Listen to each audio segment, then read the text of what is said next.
తెలంగాణ భవన్ వద్ద పోలీసులను అడ్డుకున్న బీఆర్ఎస్ నేతలు, కార్యకర్తలపై బంజారా హిల్స్ పోలీసులు నమోదు చేశారు. నిన్న మహాన్యూస్ ఛానల్పై బీఆర్ఎస్వి నేతలు దాడి చేసి నేరుగా తెలంగాణ భవన్కు చేరుకున్నారు.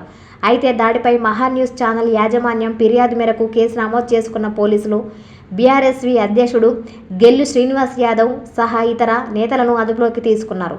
ఈ క్రమంలో పోలీసులు పెద్ద ఎత్తున బీఆర్ఎస్ భవన్ వద్దకు చేరుకోవడంతో నేతలు పోలీసులను అడ్డుకున్నారు.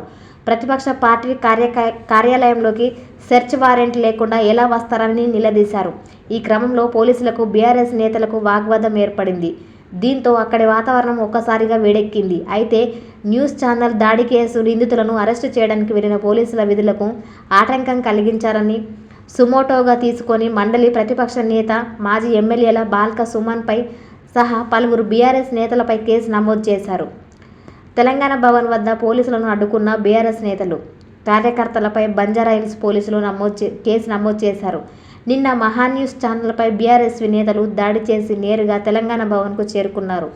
అయితే దాడిపై మహాన్యూస్ ఛానల్ యాజమాన్యం ఫిర్యాదు మేరకు కేసు నమోదు చేసుకున్న పోలీసులు బీఆర్ఎస్వి అధ్యక్షుడు గెల్లు శ్రీనివాస్ యాదవ్ సహా ఇతర నేతలను అదుపులోకి తీసుకున్నారు. ఈ క్రమంలో పోలీసులు పెద్ద ఎత్తున బీఆర్ఎస్ భవన్ వద్దకు చేరుకోవడంతో నేతలు పోలీసులను అడ్డుకున్నారు.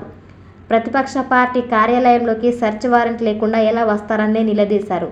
ఈ క్రమంలో పోలీసులకు బీఆర్ఎస్ నేతలకు వాగ్వాదం ఏర్పడింది.